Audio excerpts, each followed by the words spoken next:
En Perspectiva presenta La Mesa TIC. Una hora para discutir a fondo las últimas tendencias de tecnologías de la información y la comunicación, los cambios que plantean en la vida cotidiana y la producción, y el potencial de ese sector en la actividad económica nacional. La Mesa TIC es una presentación de INCO para su producto Atlassian Gira Software, con el auspicio de Bantotal, Quanam, Netgate, Sigfe, Elegí Bien, Elegí Sigfe y Quantic Group. Más de 40 años al frente de la tecnología. Las empresas fintech, esas que aplican innovación y desarrollo tecnológico para diseñar y ofrecer productos y servicios financieros, llegaron en un principio, parecía, para sustituir a los actores tradicionales del sistema, los bancos. Lejos de eso, estamos hoy en tiempos de vínculo estrecho entre unos y otros, hasta el punto que en la CUTI, la Cámara Uruguaya de Tecnologías de la Información, se habló recientemente de que existe un romance digital.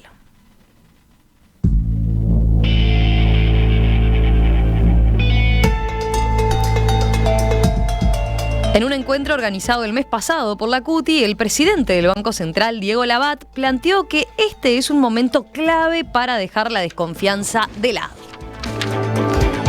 En servicios financieros masivos estamos en un momento donde los proveedores tienen la necesidad de ir por todo y para ello se requiere cada vez más la interoperabilidad e interconexiones entre todos los jugadores, apuntó Labat. ¿Qué tiene de particular esta época? ¿En qué está el sector fintech uruguayo? ¿En qué consiste su innovación actualmente? ¿Cuál es el vínculo entre las fintech y los bancos tradicionales? Ese es el tema hoy en una nueva edición de La Mesa TIC. Para discutirlo, estamos recibiendo a Florencia Castañola, abogada en el estudio Guyer y Regules, integrante de la mesa FinTech de CUTI. Florencia, bienvenida. ¿Cómo estás? Muchas gracias. Muy bien, muchas gracias.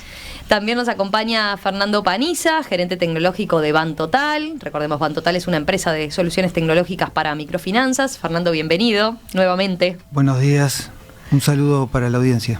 También nos acompaña Amílcar Perea, que es gerente general de InSwitch en Uruguay. Amílcar, bienvenido también nuevamente. ¿Cómo estás? ¿Todo bien? Muy bien, muchas gracias. Un gusto estar de nuevo. Y Yanay Urbitz, que es director ejecutivo de Infinia, ingeniero en telecomunicaciones. Yanay, bienvenido. Un gusto. Buen día. ¿Todo bien? Todo bien, muchas gracias. Bueno, a ver, les propongo comenzar por definiciones, porque creo que en este caso, además, en este concepto, aplica en particular fintech. Hemos escuchado mucho desde hace años hablar de la fintech, sin embargo, creo que el concepto ha ido cambiando. Cuando surgió, yo tengo la memoria de que hablábamos de eso que venía a competir fuertemente con los bancos, que estaba como al margen ahí y que lo que hacía era unir, por ejemplo, prestamistas e inversores, salteando los bancos, salteando las regulaciones. Hoy, sin embargo, creo que el concepto es mucho más amplio, ¿no? A ver, los escucho. ¿Quién se anima a arrancar? Yo me animo. Dale, Fernando. Bueno, a ver, tres cosas, tomando lo que decías. La primera es, en la década del 2010, 2015, se acuña el término fintech, o sea que era la conjunción de las finanzas y la tecnología, y en ese momento todos los que estábamos en el mercado se empezó a hablar de que las fintechs venían a terminar el negocio de la banca. Uh-huh. ¿Sí? Eran una amenaza para la banca, y eso era el concepto que estaba en todos los eventos, en todas las charlas, se hablaba como una amenaza. Eso, lo segundo, no sucedió. De hecho, hoy vemos que las fintech están trabajando con los bancos. De hecho, compiten, pero colaboran y co-crean. O sea, crean soluciones en conjunto que dan valor al final a los usuarios, a nosotros, buscando nuevas soluciones, innovando y llevando esa conjunción a realidades. Perfecto, ahí ya tenemos una primera aproximación. A ver, Amílcar. Sí, yo creo que lo que se está dando es un proceso de empoderamiento, un proceso de posicionamiento de los usuarios y las empresas en base a sus decisiones financieras y en base a sus necesidades, que viene transformando las reglas de juego. Entonces, cada vez nosotros como usuarios somos dueños de tomar nuestras decisiones, de elegir con qué herramientas, cómo resolver una necesidad, y en ese sentido todos los que trabajamos en soluciones financieras necesitamos brindarles esas herramientas cada vez más digitales, cada vez con más información, cada vez más rápidas, cada vez más ágiles. Y lo que pasa es que las fintech han sido solución a esos temas. Ahora, son soluciones de ecosistema, son soluciones donde también los bancos tienen un rol importante, donde también cada actor que está en la cadena necesita una solución. Nosotros en Inswitch trabajamos en lo que llamamos finanzas embebidas, que es justamente resolver la parte financiera dentro del flujo, dentro del ciclo de atención del cliente, dentro del ciclo de negocio. Por lo tanto, sacar esa fricción de decir, bueno, quiero comprar algo, tengo que ir a pedir un préstamo a otro lado, y después vengo con la plata o con el medio de pago, y todo ese tipo de cosas que se unan en base a la necesidad. Por eso hablan de embebida. Claro, porque se embebe las soluciones financieras dentro de la relación de negocio. Ese tipo de cosas, lo que hacemos todas las fintech, es justamente solucionar con tecnología problemas que la gente necesita. Ahí los bancos, las financieras, los actores de crédito, los rieles, como pueden ser las tarjetas, cada uno tiene un rol, pero lo que deja de pasar es esa exclusividad en la relación, por ejemplo, de un actor tradicional con su cliente, y que su cliente solo tiene a ese actor para resolver su necesidad financiera, y como bien decía Diego, un tema de interoperabilidad entre todos que mejora el tipo de soluciones que podemos brindar. O sea, hoy en día se puede decir que está en el rubro de la fintech a cualquier empresa que brinde de alguna forma tecnología y servicios financieros.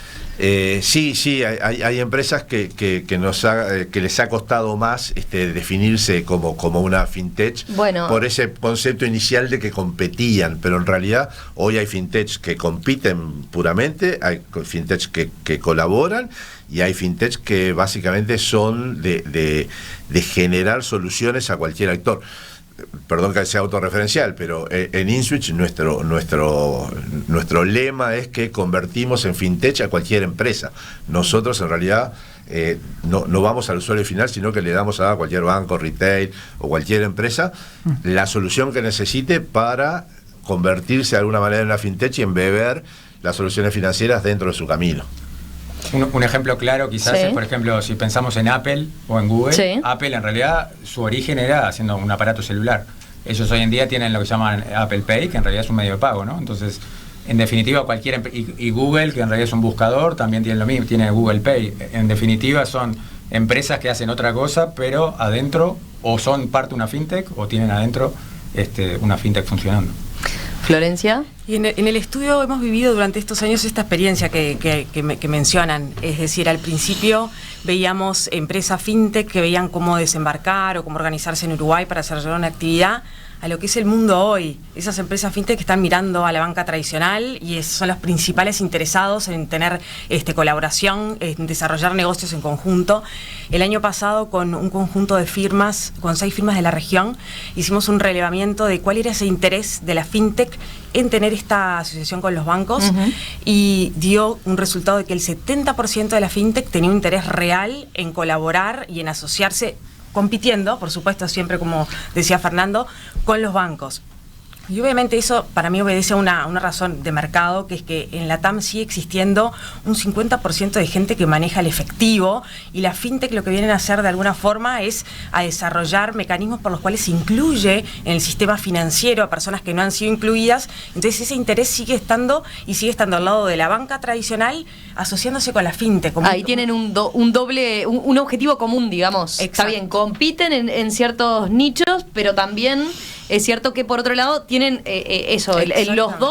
los dos sectores tienen ese objetivo de ir por más bancarización de alguna forma, ¿no? O pasar de que personas dejen el efectivo como tal y se conviertan en usuarios de los servicios financieros. Bueno, ahí creo que fue Salvador Ferrer en el evento del otro día, el presidente del Grau, que decía que en realidad nosotros bancarizamos muy bien, pero que falta la otra etapa, que es realmente incluir en el mundo del uso de los servicios financieros a toda esa gente que está bancarizada. Es decir, si estás bancarizado porque cobras en una cuenta del banco, pero vas al cajero, sacás la plata y la gastás en efectivo, en realidad hiciste la mitad de la tarea. La otra mitad de la tarea como sociedad, como país, como ecosistema, es justamente poder usar esa herramienta de la bancarización como parte de una transformación que baje los costos de intermediación financiera, que realmente incluya, que le dé opciones, que permita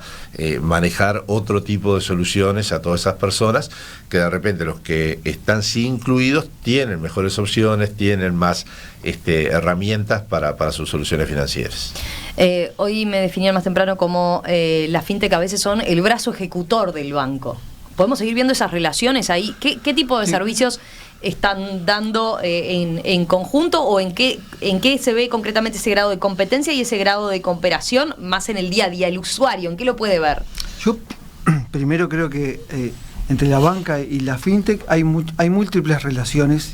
De hecho, hay bancos que invierten en fintech, ¿sí? Donde ponen dinero para que esas fintech nazcan. Hay bancos que compran fintech directamente y dicen, esta es una buena solución, la traigo y la integro.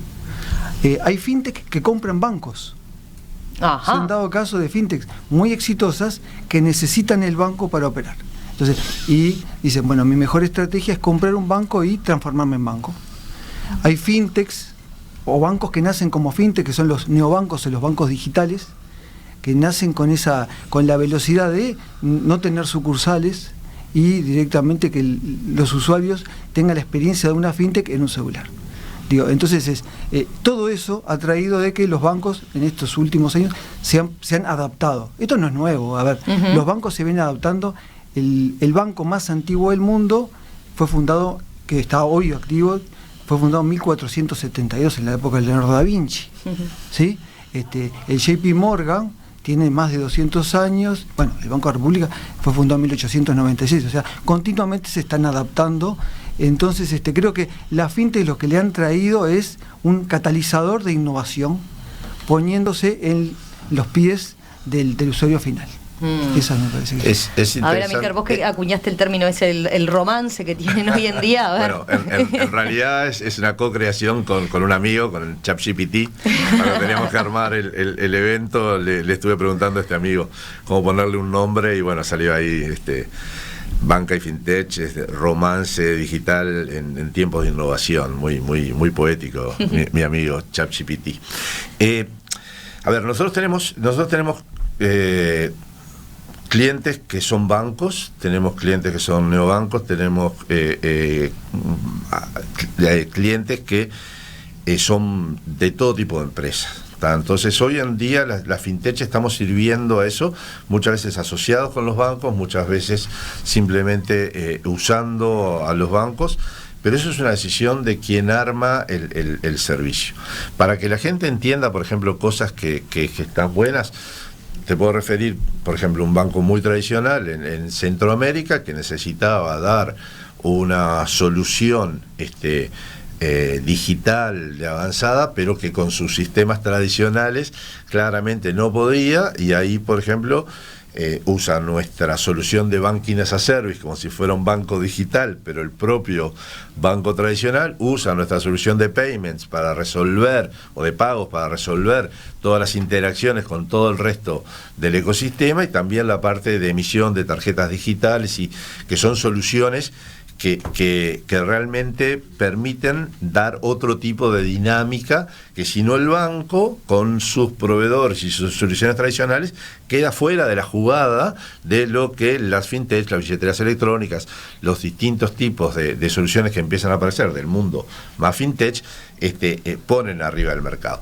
Y si venimos acá al mercado local, tenemos una experiencia muy linda, que creo que ya hemos hablado acá, inclusive en la mesa TICS, que fue, por ejemplo, cuando nos enfrentamos en la pandemia a la necesidad de hacer llegar la ayuda social a la gente en plena pandemia, y ahí usamos una billetera que en realidad es tecnología de InSwitch, pero que es del Brow, y de Antel, que se llama Tu App, para justamente que la gente pudiera con su celular recibir esa ayuda económica, ir a cualquier almacén, en cualquier pueblito y poder comprar. Entonces, ahí tenés un caso súper práctico donde hay un banco tradicional, que es el Bro, que es en realidad que está custodiando los valores. Hay una fintech que somos nosotros, que está poniendo la tecnología para facilitar que una necesidad de los usuarios, que es poder, como fue en este caso, de un sábado para un martes, poder abarcar a 300.000 personas que pudieran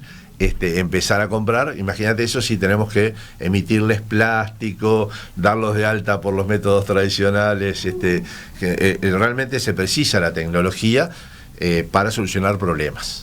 Ahí quedó claro, entonces ahí está InSuite con la explicación que daba Amílcar de cómo baja a tierra el concepto. Ahora vamos recorriendo las demás empresas. Y Anay, a ver, en Infinia es una empresa vinculada sobre todo con gestionar cobros por transferencias. ¿Qué más nos podés contar al respecto? A ver, lo que hacemos nosotros es facilitar, en definitiva, que un cliente pueda pagar por transferencia y que un comercio pueda recibir ese pago y tenerlo conciliado, digamos, ¿no?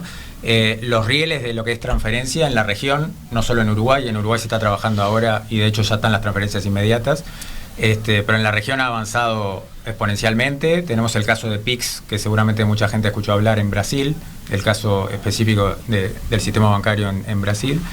¿Qué particularidades tienes ahí? Haz un paréntesis nomás para... Básicamente, porque lo traías. El Banco Central en Brasil sacó una regulación fin de 2019, por el cual hay un sistema llamado Pix, que es de pagos instantáneos entre bancos. Entonces la gente en realidad escanea un QR y eso automáticamente es una transferencia de mi cuenta bancaria a la que voy a pagar. Bien simple. Está el concepto de lo que ellos llaman llave Pix, que es como un alias, o sea, cada uno tiene como un alias de su cuenta, que puede ser el número de teléfono o su cédula. Y entonces se hace muy fácil las transacciones, las transferencias. Un caso bien sencillo para que lo entiendan todos: hacemos un asado, tenemos que dividir la cuenta, bueno, mandamos un Pix, ¿no? Y así es como funciona. El brasilero, de hecho, han casi que dejado el efectivo y se han ido por este camino que ellos llaman el Pix, o sea, es un caso de éxito mundial. Pero creo que además de eso, bueno, si miramos a Argentina, también hay una bancarización y un uso de las transferencias súper interesante, que está de hecho llegando a lo que es el uso de tarjetas de crédito, ¿no? Entonces, en definitiva, en Infinia lo que hacemos es ayudar a los comercios a que esa transferencia se pueda dar dentro de una app o dentro de su e-commerce de forma sencilla, ¿no? Perfecto. Esa es un poco la integración que hacemos.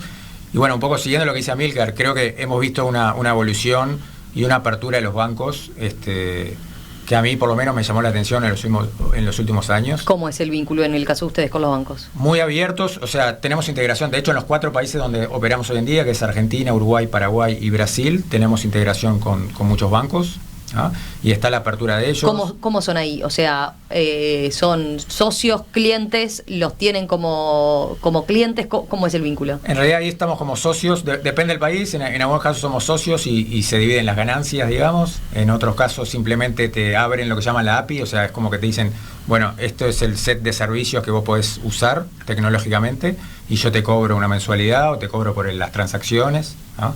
O sea que seríamos el cliente del banco en ese caso. Pero bueno, ahí depende obviamente del banco y del país. Ese es el tipo de relaciones que tenemos. Lo que sí hemos visto es una apertura muy grande y con la gana de cooperar. O sea, creo que eso realmente en los últimos años se ha visto. Está bueno después para volver a eso, ¿no? De ¿por qué han cambiado también los bancos tradicionales? ¿Por qué empezaron a verlas más como aliados y no como enemigos, ¿no? Y de alguna manera como esa amenaza que había antes. Fernando, con Bantotal, a ver, ¿cómo es el ejemplo así, bajado a tierra de las fintech? Bueno, a ver, nosotros en Bantotal, somos proveedores de un sistema crítico de las instituciones financieras y justamente lo que recién comentaba, nosotros somos los proveedores de ese API Banking, que son todas las pequeñas piezas con las cuales la fintech se integran. Por ejemplo, simular un crédito, por ejemplo, consultar la tasa de una operación o dar de alta a un cliente.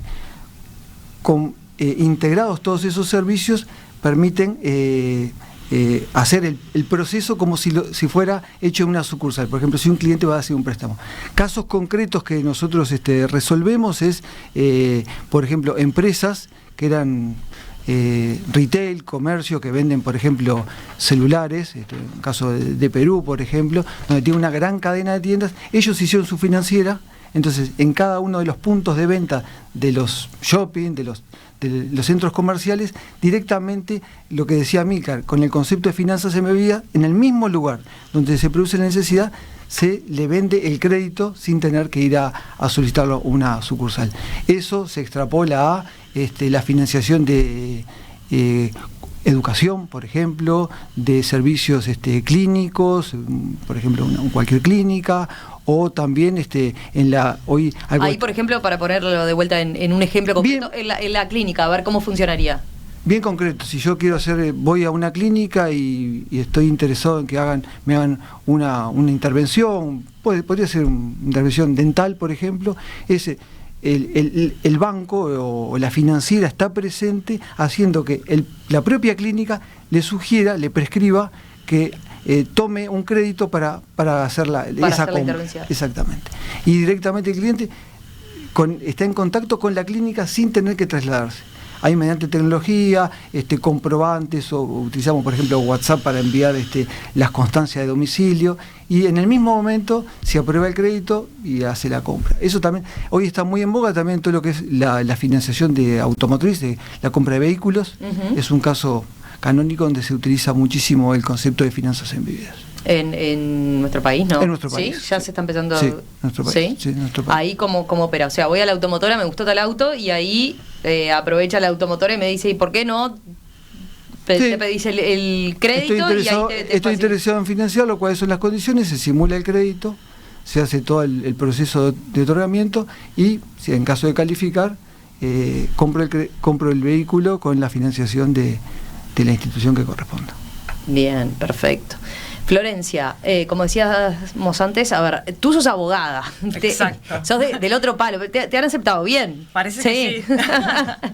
Te especializás en el sector financiero. ¿Hace cuánto que estás vinculada de alguna manera a este mundo más innovador de las fintech? ¿Desde cuándo empezaste a ver que había un rubro allí en particular? Y bueno, eso fue más una movida del mercado y una necesidad, obviamente, que en la medida que van avanzando estas empresas, tienen la necesidad de ir a un asesor para que un poco los guíe. Digamos, los abogados estamos en este mundo fintech, literal, tirándonos de los pelos, porque son empresas que por definición son innovadoras, van adelante siempre de lo que es la regulación. Es así, es inevitable. Entonces, uno siempre cuando viene y le plantean un negocio de estos, tiene el desafío de ver dónde va a caer, qué es lo que le va a tocar de regulación o no, y en ese sentido nos tocó estar muy tempranamente con las primeras empresas que empezaron importantes en Uruguay a lanzar su actividad fintech, y también del lado de los bancos, porque la verdad es que los bancos han ido desarrollando. Claro, en Uruguay tenemos muchos bancos internacionales que tienen de repente muchas veces soluciones que les vienen dadas de casa matriz, pero que luego han bajado mucho a Uruguay, a contratar servicios en Uruguay, y todo eso está sujeto a una regulación del Banco Central. Entonces, cada paso que dan en ese sentido, nosotros estamos ahí para asesorarlos. Lo mismo para cuando desarrollan las propias fintechs, un nuevo producto, un nuevo servicio, ahí estamos. Y lo que hemos visto más recientemente es mucho interés ahora desde el extranjero y localmente en invertir en estas empresas, ¿no? O sea, hay realmente mucho interés en comprar empresas que ya han crecido, que tienen determinada magnitud. Como decían por acá, son empresas que normalmente tienden a escalar, salen a la región. El mercado uruguayo les resulta muchas veces chico, y por la facilidad de la tecnología tienen vocación de escalar, de irse en general hemos visto que crecen hacia Latinoamérica, ¿no? Es como el mercado natural. Y bueno, y ahí hay mucho interés de empresas, o bien ya del sector fintech, más bien de Asia o de Europa, que tienen un interés en desembarcar en Latinoamérica, y entonces miran esto, y hemos estado cerrando algunos procesos, y también algunas que compran desde Estados Unidos, están invirtiendo, son más bien inversores, empresas que buscan invertir en tecnología, empresas tecnológicas. Y luego también vimos un proceso interno muy interesante, donde los bancos desde hace mucho tiempo se interesan en este tipo de empresas y hacen este tipo de contratos, de colaboración, integrando la tecnología, muchas veces con este software as a service que mencionaban, que es muy simple, o incluso comprando este tipo de empresas, como ha sido la experiencia de los últimos años, donde hemos intervenido en varios procesos, donde los bancos terminan adquiriéndola, de repente, inicialmente no en su totalidad, pero va sucesivamente a lo largo de los años adquiriendo porcentajes mayoritarios y así terminando con una experiencia más completa de lo que es el mundo fintech, ¿no? ¿Qué dirías o qué dirían todos que fue lo que los hizo reaccionar a los bancos? ¿Cuánto empezó la pandemia, por ejemplo, en la aceleración de esto? Para mí fue la pandemia fue una necesidad absoluta. Porque ahí el banco ya estaba, si se quedaba esperando al cliente, exacto, marchaba. O sea, si uno podía evitaba ir al banco, ¿no? Lo primero que nos plantearon en su momento los bancos fue: yo necesito empezar a hacer un onboarding digital, que es algo que es típicamente desarrollado por una fintech. Necesito que pueda seguir adquiriendo clientes o pueda desarrollar negocios sin que la persona tenga que venir a la sucursal a firmar el papel. Entonces ahí hay toda una evolución que ha sido muy interesante, donde también ha acompañado mucho el Banco Central para flexibilizar un poco esta temática y permitir ese acceso, ¿no? Ya más en línea a través de las soluciones fintech. Sí, yo quería hacer una acotación en algo que decía Florencia, que me parece que es central.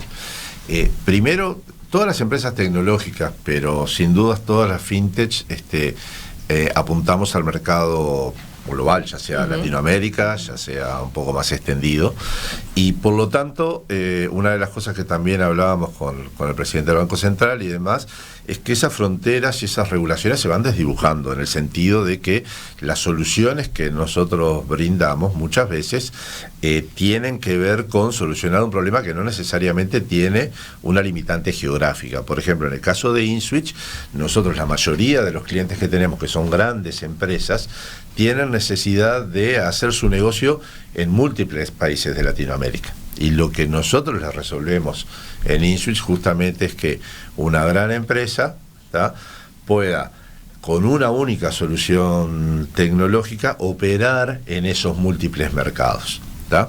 ¿Eso qué quiere decir? Que, por ejemplo, por decir algo, vamos a un ejemplo típico. Yo soy una academia de inglés, ¿tá?, y tengo que enseñar inglés. ¿Por qué voy a limitar, y para bajarlo a la gente, ¿no? ¿Por qué voy a limitar mis alumnos si yo digo, voy a enseñar inglés en una experiencia digital, voy a enseñar inglés a través de plataformas, de herramientas? ¿Por qué me voy a quedar con los clientes uruguayos? Yo quiero poder cobrarle a todos los clientes su cuota, financiarle su educación, como decía Fernando, lo que sea, mientras que sean de habla hispana, por ejemplo, en todos los países de habla hispana. Y entonces puedo proyectar mi negocio, y entonces necesito soluciones, en el caso nuestro estamos enfocados exactamente ahí, donde yo pueda cobrarle lo que tenga que cobrarle en cualquier país, y que la plata se pueda recaudar y me la liquide en Uruguay o en Estados Unidos o donde corresponda. Y por otro lado, necesito profesores y necesito pagarle a esos profesores. Y esos profesores, ¿por qué me voy a limitar a los profesores uruguayos? Puedo contratar profesores en cualquier país de habla hispana y les tengo que pagar. Entonces, eso a nosotros nos pasa con grandes compañías que necesitan solución uniforme en todos los países, y operar con una misma solución tecnológica en todos los países, pero a su vez acceder a cada banco, a cada tarjeta, a cada billetera local. Eso es lo que hacemos nosotros, resolver eso. Entonces, cuando lo miramos desde el punto de vista de la regulación, es importante, porque nuestras soluciones tienen que ser compliance, tienen que ser compatibles con las regulaciones de todos esos mercados. Y eso también es un desafío para los reguladores, porque no pueden hacer cosas que vayan a contramano con el mundo, ¿tá? Y necesitamos que justamente en eso Diego Labat fue muy claro el otro día, pero viene siendo muy claro también en su prédica permanentemente, de que necesitamos dejar hacer y necesitamos avanzar, porque realmente las soluciones no piensan en Uruguay como destino. Uruguay es un destino, y es un destino chico, ¿tá? Entonces, si queremos estar a la velocidad del mundo, nosotros estamos a la velocidad del mundo desde el punto de vista de producir soluciones. pero no estamos a la velocidad del mundo como desde el punto de vista de mercado y de consumir soluciones. Claro. Entonces hay cosas que están funcionando en el resto de los países que todavía no funcionan en Uruguay y tenemos que hacer llegar eso porque son soluciones de todos nosotros que se están usando en otro lado y que todavía acá no se usan. A mí, Amílcar me dejó picando para el segundo bloque, enseguida volver sobre eso, a ver qué cosas interesantes se están haciendo en el resto del mundo que no se hacen acá. ¿Qué pasa en materia regulatoria? Por ejemplo, con lo que mencionaba Fernando de, bueno, ese préstamo rápido, ¿en qué medida está ágil la regulación o no? Y también cómo está parado Uruguay en este sector, ¿no? Enseguida volvemos con eso. La Mesa TIC es una presentación de Inco para su producto Atlassian Gira Software, con el auspicio de Bantotal, Quanam, Netgate, Sigfe, Elegí Bien, Elegí Sigfe y Quantic Group. Más de 40 años al frente de la tecnología. Hoy en la Mesa TIC estamos poniendo el foco en el sector fintech uruguayo.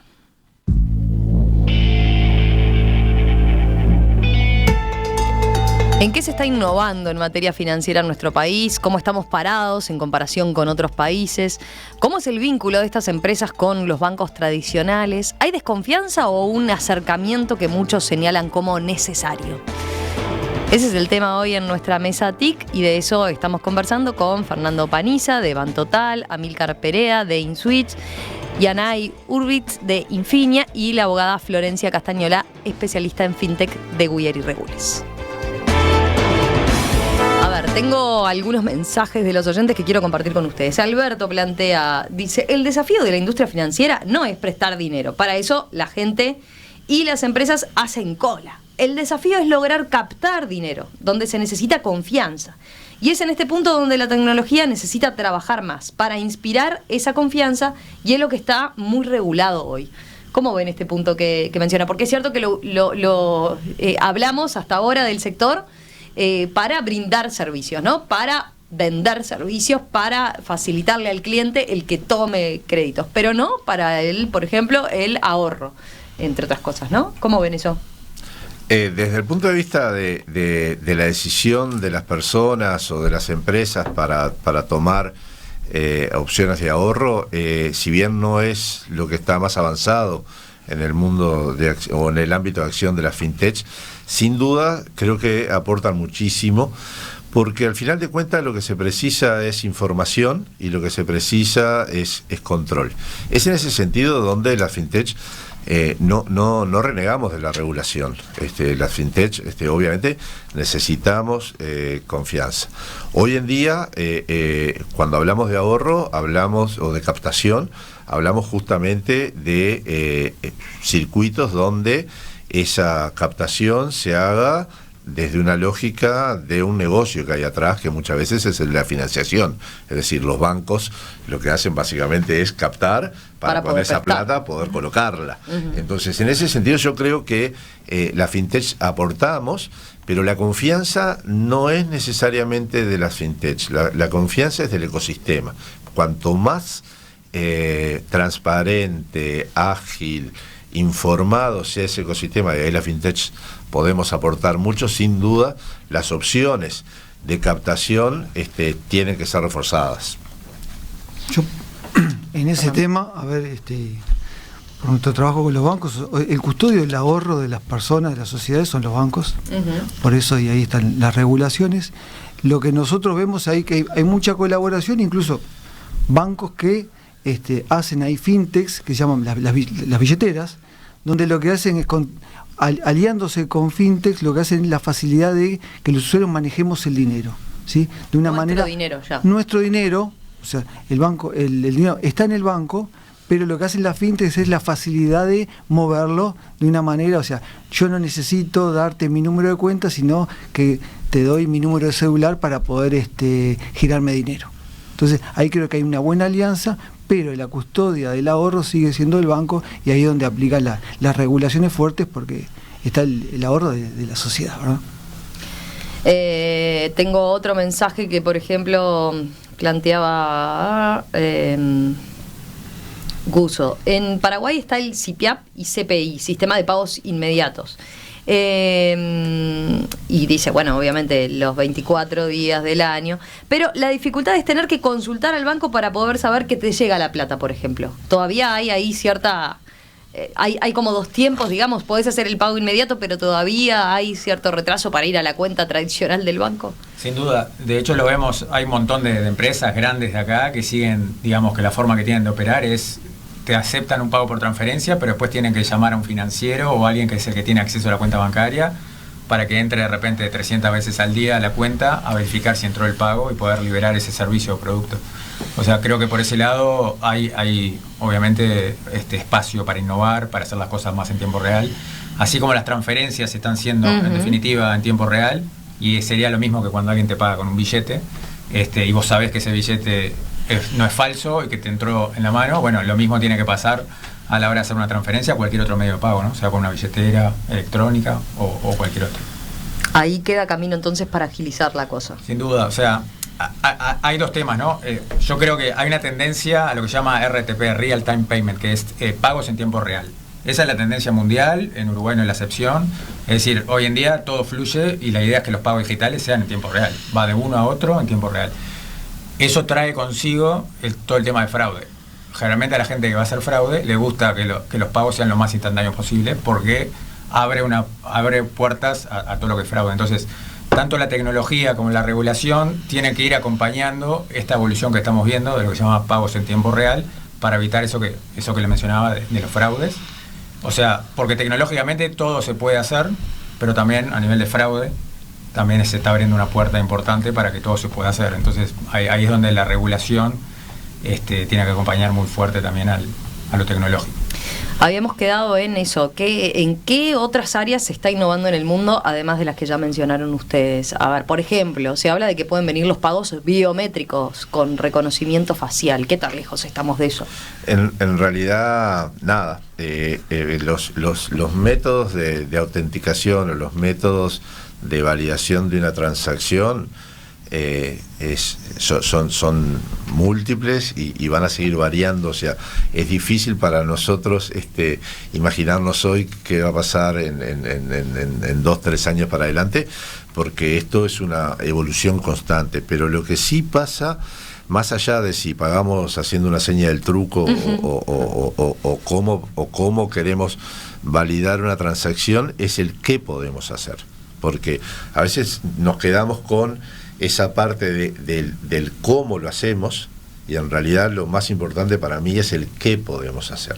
Entonces, hoy en día nosotros tenemos la posibilidad justamente de poder trabajar, déjame ir al ámbito de las empresas, de nosotros poder trabajar y tomar opciones de pagos o de manejar determinado tipo de flujos a través de la tecnología con mucho mayor seguridad, con mucho mayor agilidad y con mucho mayor certeza para todas las partes. Por ejemplo, por decir algo que estamos haciendo nosotros en Insys, por ejemplo, hoy en día estamos habilitando, tenemos como cliente, voy a nombrar alguna empresa, a Despegar, por ejemplo, pagando con viajes con criptomoneda directamente, sin tener que cambiar la criptomoneda para poder hacer un viaje. Eso de repente en determinados mercados puede ser más relevante que en otros, pero pensemos por ejemplo en mercados donde sus monedas son débiles, donde la gente tiene que ir a la criptomoneda como una forma de poder asegurar una determinada transaccionalidad que en su moneda local, no quiero hablar de Argentina, pero que en su moneda local realmente no sabés cuánto vale o cuánto va a valer mañana, lo que sea, y son soluciones que la gente reclama y que tecnológicamente se brindan. Entonces, si a uno decía, bueno, ¿para qué sirve una criptomoneda? Bueno, para determinada tipo de transacción, de persona a persona, cross-border, lo que sea. Pero bueno, hoy en día la gente, no sé, tenemos el caso de Salvador, por ejemplo. En Salvador nosotros tenemos muchísimos clientes, donde es una moneda más que funciona. Y bueno, esas son experiencias que se están dando en el mundo, que lo interesante es un poco lo que hablábamos hoy unos minutos antes. las empresas que están habilitando que esas cosas pasan son uruguayas, ¿da? No solo son uruguayas, pero muchas son uruguayas. Y lo que tenemos que hacer es ver, bueno, de alguna manera si algunas de esas soluciones, ¿da?, aplican o no aplican a Uruguay. Nosotros tenemos clientes que son retails, que son empresas de transporte de productos, o que son grandes cadenas de comercios como un Falabella, ¿da? Bueno, ¿cuál es la lógica por la cual están usando esas billeteras que comentaba Fernando y que están gestionando de alguna manera ese tipo de soluciones más inclusivas? Bueno, realmente hay lógicas de negocio que son de los clientes que terminan usando las soluciones y de los usuarios que las adoptan. Esas cosas pasan en el mundo. Además pasan que muchas veces están hechas por empresas uruguayas. Ahí me pongo un poquito el sombrero de la CUTI, pero si miramos en la CUTI, yo que sé, desde Mercado Pago, que tiene su centro de desarrollo en Uruguay y se mete con temas de seguros, con temas de inversiones. Hay un montón de empresas uruguayas que están dando soluciones hiper innovadoras en el mundo. Y creo que justamente uno de los desafíos es cómo también incluir a Uruguay como un mercadito dentro de ese mundo, ¿no? O sea, vos decís que la limitante en nuestro caso es entonces sigue siendo el mercado de vuelta y el consumo en Uruguay de esas innovaciones, más que la capacidad de crearlo como industria. Exactamente, yo creo que vos hoy dijiste una cosa que yo no estoy tan de acuerdo.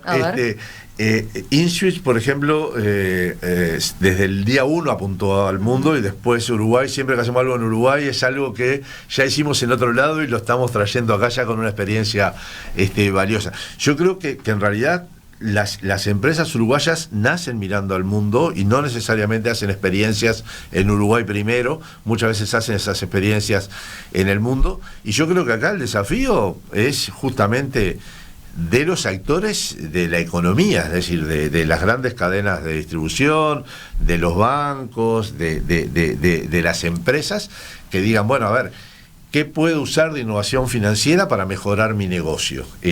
Las empresas uruguayas... Claro, las de los otros rubros son las que tienen que abrir puertas. Claro, es que a ver, si vos vas a hacer el esfuerzo de venta, seguro que a INAI le sirve más vender en el mercado brasilero que vender en el mercado uruguayo, porque es mucho más grande y el esfuerzo va a estar centrado ahí.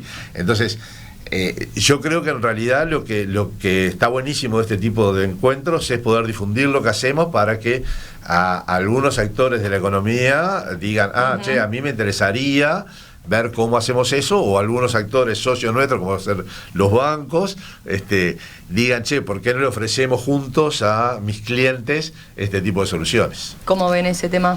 Y ahí te sumo otro desafío más, que es el que no es menor, que es el del regulador, ¿no? De cómo regular todas estas innovaciones sin matar la innovación. Es decir, creo que el Banco Central en los últimos años ha abierto mucho la cancha y ha entendido que es muy importante regular entendiendo primero el negocio, y recién después de ver el negocio, cómo funciona, entenderlo, ir a regular los riesgos reales.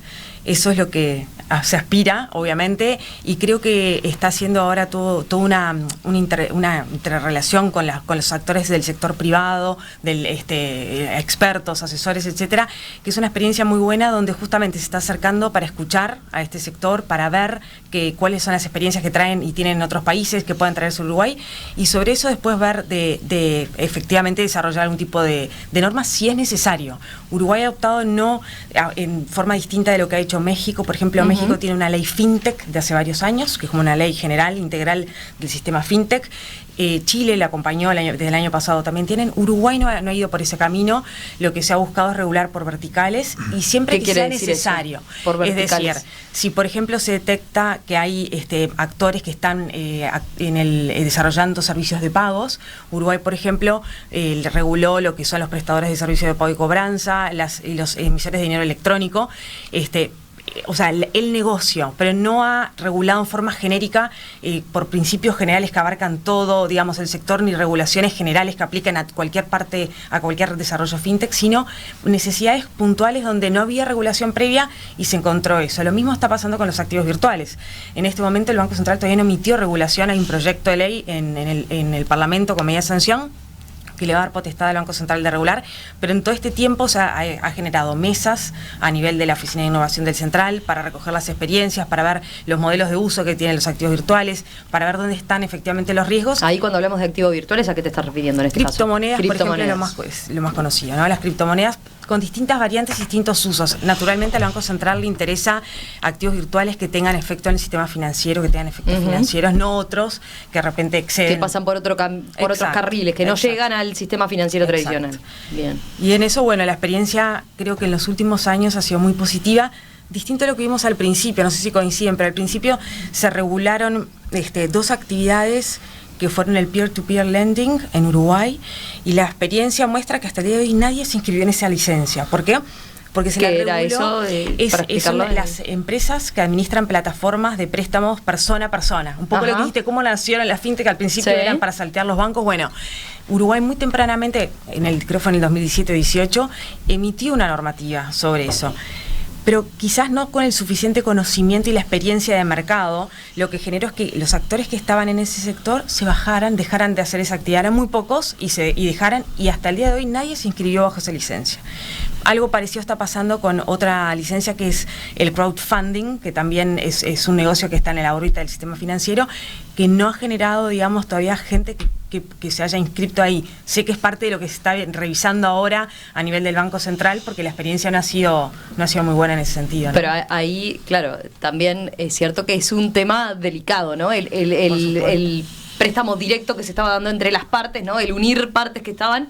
Ahí, claro, da de lleno, digamos, o toca sensiblemente un aspecto que tiene que garantizar el Banco Central, ¿no? Sí, en aspectos de defensa al consumidor, sobre todo, es donde creo que ahí el Banco Central está bien que se meta. No es un banco, entonces, como decíamos, hay sí cierta regulación que pesa más sobre lo que es las instituciones de intermediación financiera, que son las que captan el ahorro público, ¿no? Y sí ha cuidado mucho el Banco Central de que fuera de las instituciones de intermediación financiera no haya otras actividades, y ha puesto distintas limitaciones en la regulación que capten el ahorro público y que lo tengan y que puedan colocarlo y recolocarlo. O sea, en eso ha sido muy cuidadoso, pero creo que la regulación, claro, tiene que tener determinado nivel donde no mate la innovación y sí mitigue los riesgos reales. El informar al consumidor va de suyo, la prevención del lavado es una política de Estado, todos los temas ahora de ciberseguridad que estamos viendo, y es por los fraudes, etcétera, son temas que son muy sensibles para este tipo de servicios, ¿no? Entonces ahí creo que es donde está el foco, más allá de las particularidades después de Uruguay, de cuestiones puntuales que tenga que regular, ¿no? Fernando, vos querías mencionar lo de los nodos. Sí, a ver, Banco Central. Vos preguntabas qué se está haciendo en Uruguay y lo que comentaba Florencia. Entonces, el que escucha dice, bueno, estos son todos esfuerzos individuales, ¿no? La fintech por un lado, la banca, el Banco Central este año, en el 2023, lanzó una iniciativa denominada Nodo de Innovación, que se instrumenta a través de mesas. Esas mesas, cada una tiene un eje temático: fintechs, crowdfunding, activos virtuales, onboarding digital, de manera donde esas mesas se componen de los actores financieros, como los bancos, como las financieras, las empresas de tecnología y el Banco Central.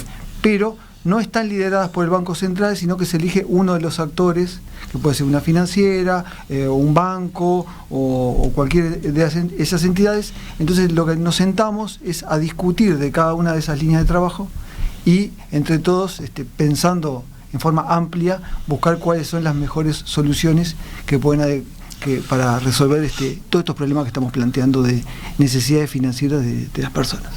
Es como una usina de ideas para atender una situación que está planteada, y bueno, ¿y qué va a pasar con esos insumos que se están generando? Bueno, eso es lo tenemos que ahí está el desafío, ¿no? Que esas ideas, esos planteos después se terminen concretando, ¿no? No son vinculantes los resultados de esa mesa, o sea, el Banco Central no se compromete a actuar en consecuencia, pero sí a escuchar esos temas. Yo creo que muchas veces lo que pasa es que una cosa que está bien intencionada, no necesariamente su instrumentación es viable para todos los actores.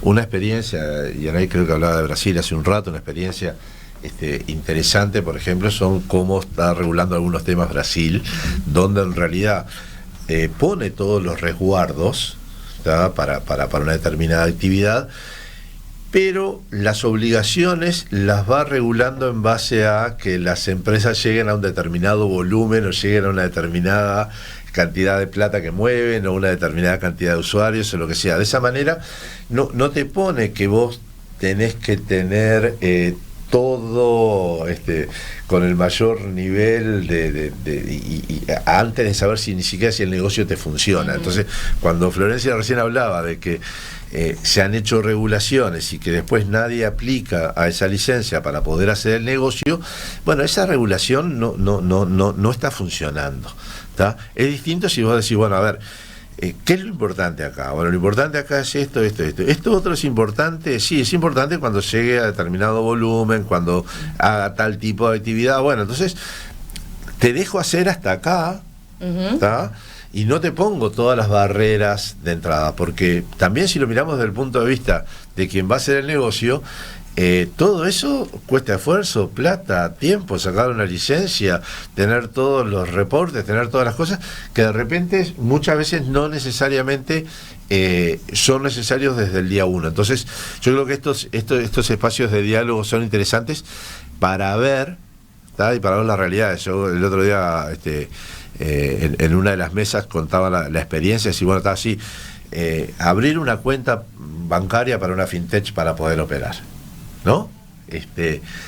Bueno, muchas fintechs son empresitas que están haciendo, no tienen 3 balances auditados para atrás para poder abrir una cuenta bancaria. Entonces, son cosas que de repente en la cabeza del regulador no tiene la experiencia práctica, y sentarse con alguien que vivió y le dice, sí, pero mirá, me estás exigiendo todo esto y entonces yo no puedo pasar al segundo casillero, me parece que es un espacio importante y todos tenemos esperanza de que esas cosas funcionen. Lo otro es mirar el mundo.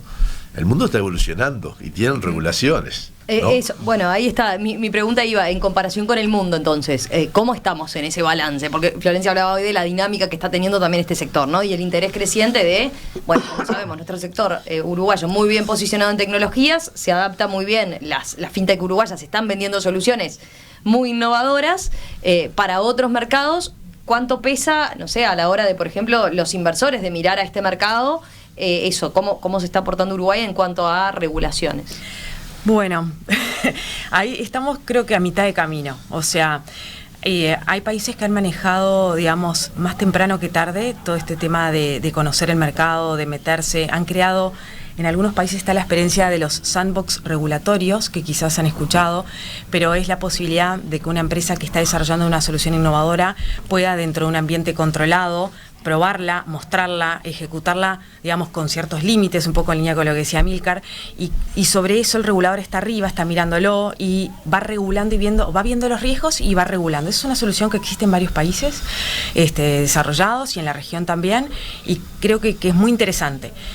Uruguay tuvo algún caso, por ejemplo, recuerdo que participamos hace unos años en el plan piloto del IPESO, que fue también de alguna forma algo similar a esto. Estuvimos juntos ahí. Sí, se fue dentro de un ambiente controlado, limitado, que se permitió la emisión de una moneda electrónica por parte del Banco Central. Era la primera experiencia a nivel mundial, o sea, que fue de avanzada y fue bien interesante la experiencia. Entonces creo que en algunos temas estamos muy bien, en otros quizás esa experiencia fue muy buena, habría que repetirlo, tener alguna posibilidad de que esto se pueda desarrollar un poco para que sea, no que una empresa que quiere desembarcar en Uruguay tenga que ir por la licencia total de entrada, sino que la empresa que está desarrollando en Uruguay su tecnología pueda probarla, mostrarla y entonces ir sobre eso. En esto creo que estamos, escuchaba el otro día al presidente del Banco Central que sostenía que la regulación tenía que ir, entendía él, por principios generales. Y eso la verdad que para mí es bien interesante por lo que decíamos antes. Las empresas de tecnología tienden a escalar, a ir a la región, no miran el mercado y el mercado uruguayo probablemente les quede muy chico. Entonces, si se puede de alguna forma instaurar ciertos principios generales en la región que sean compatibles en una región que tiene muchos usuarios y que es interesante poder llegar, potenciales usuarios a los que se puede llegar, sería muy importante, de forma tal de que no exista esto de, bueno, voy a elegir, me llaman mis influencias, decime qué tengo que hacer en Uruguay para hacer tal actividad. Después llaman a la abogada en Argentina, claro, y en Brasil, y después eligen donde se instalan, ¿no? Entonces, lo ideal sería esto, de que conversen de alguna forma las regulaciones, que haya en la región cercana, aunque sea, y que una empresa pueda fácilmente escalar y no elegir arbitrariamente, o en función de la regulación dónde instalarse, sino que sea una regulación justa, medida para el tipo de actividad. Entonces, esos son los desafíos que creo que están por delante. Y Anay, en el caso de ustedes que están en varios países acá de América Latina, ¿cómo ven, cómo hacer la comparación en ese sentido? Sí, a ver, creo que hay un factor común. Habla un poquito más cerquita del micrófono. Hay un factor común que está pasando en todo el mundo, y Uruguay no es ajeno a eso, es las nuevas generaciones exigen pagar desde el celular. O sea, no quieren andar con otra cosa que no sea el celular, digamos, en el bolsillo o en la mano.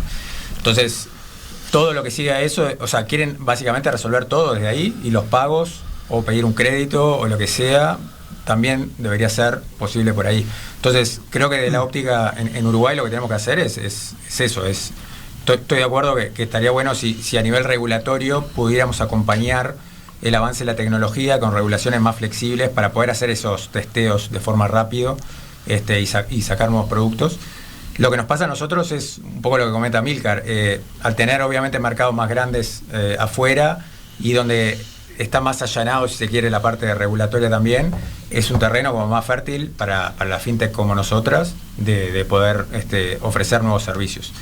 Lo que sí creo, y vuelvo al punto que vos decías, preguntabas sobre la biometría, creo que es algo que lógicamente va a venir.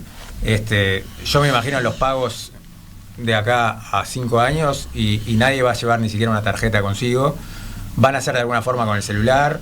Al final del día lo único que hay que hacer es verificar que el cliente es quien dice ser. Uh-huh. Eso es lo que uno hace cuando pone el PIN de una tarjeta de débito, ¿no? Es básicamente verificar que es tuya. Y la biometría facial es otro mecanismo para verificar que vos sos quien decís ser, digamos. Entonces creo que al final del día la gente y las nuevas generaciones, soy casi un millennial, estoy en el borde, pero exigen salir solo con el celular en la mano y poder hacer todo desde ahí y pagar de forma fácil. O sea, creo que a nivel, digamos, de innovación va a venir mucho por ese lado. Ya volvemos enseguida con la última parte de esta mesa TIC, hoy dedicada a las fintech. Esta mañana aquí en Perspectiva estamos en una nueva edición de la mesa TIC, en este caso hablando del sector fintech.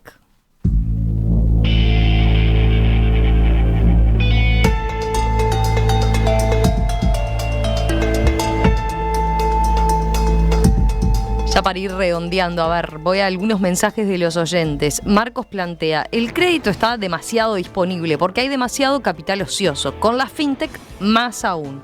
El riesgo entonces es el sobreendeudamiento, ya lo vemos en lo que pasa en la sociedad uruguaya, dice.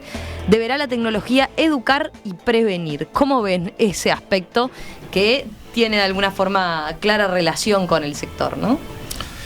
Sí, de hecho el otro día en el Cuti Connect que estuvimos con el presidente del Banco Central, el presidente del BROW, presidente de la Asociación de Bancos y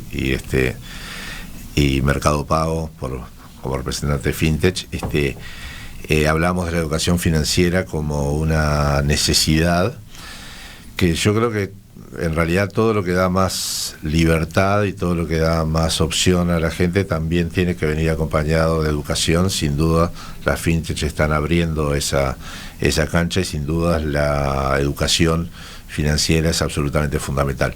Aunque no existiéramos nosotros, pero existiendo nosotros todavía es más necesario. Porque yendo a lo que planteaba Yanay, si todo va a venir ahora cada vez más del celular y ahí voy a tener toda la gama de negocios financieros, si va a ser tan fácil, más vale tener educación al respecto, ¿no?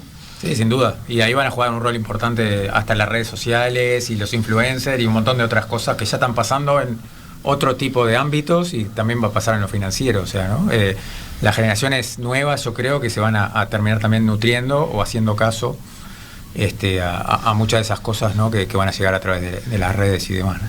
Me dejás complementarte ahí porque una cosa, también estamos incluyendo, también estamos haciendo que muchas personas accedan a esto. Uh-huh. Y esas personas no es que no tienen necesidades financieras. Tienen necesidades financieras y tienen soluciones financieras, que muchas veces están en el informalismo y que muchas veces tienen para acceder a un financiamiento, para acceder a lo que sea, tienen condiciones de usura, tienen condiciones de informalidad, tienen condiciones jorobas. Entonces, yo creo que es educar, incluir, pero también entender que muchas de esas personas que hoy en día acceden a un servicio en formato digital, a veces están accediendo a otras cosas que están mucho peor que un servicio formal en formato, que los riesgos que te puede traer un servicio formal en formato digital, ¿no? Sí, perdón, Iñaki. ¿Qué nos queda, a ver, para ir redondeando? ¿Qué aspecto les parece que deberíamos comentar? ¿No? ¿Ya está todo? ¿Sí? A mí si me dejás. No, yo lo que quiero decir es que esto es a favor de la gente, ¿tá? La revolución que se está dando hoy en día con la fintech es a favor de la gente, es que la gente tenga más opciones y que la gente pueda resolver mejor sus soluciones financieras. Yo hoy hablábamos, decía, cuando empezamos a vender nosotros le decíamos que los bancos eran un poco como los médicos, ¿no? Que esperaban que fueras al consultorio, que esperaras en la sala de espera y que aplicaras la receta que te dan. Yo creo que en realidad todos hoy en día, los médicos también y los servicios de salud también, han evolucionado a que las personas puedan encontrar mejores soluciones y puedan tomar sus decisiones. Creo que si a mí tuviera que dar un cierre a esto, es que nos miren como una revolución a favor de la gente realmente, ¿no?